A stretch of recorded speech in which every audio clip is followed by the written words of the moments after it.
শফিকের সম্প্রতি viral video নিয়ে যখন চারিদিকে আগুন লেগে আছে, ঠিক তখনই আবার নতুন একটি টপিক সামনে আসছে। আর সেটার কেন্দ্রবিন্দু এবার আর কেউ নন, টলিউড সুপারস্টার দেব।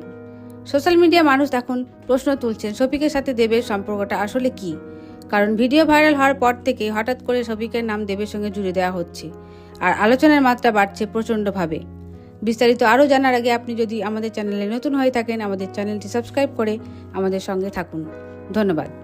অনেকে বলছে শফিক নাকি দেবের নাম ব্যবহার করে নিজের ভিডিওতে আরও ভাইরাল হতে চায়।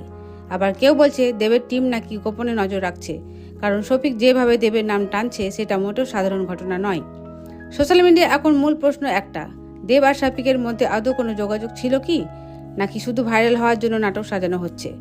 মানুষের আলোচনা একটা কথাবার্তা মাথায় ঘুরছে। শফিক একবার ভাইরাল হলে সে নিজের নতুন গল্প বানিয়ে আর একটা ভাইরাল টপিকে নিয়ে আসে। এর মধ্যে আমরা যে তথ্যটা নিশ্চিতভাবে পেয়েছি সেটা হলো, শফিকের আসলে দেবের বহুদিনের ভক্ত এবং সুযোগ পেয়ে একবার দেবের সঙ্গে দেখা করেছে এবং একটি ফটোও তুলেছে।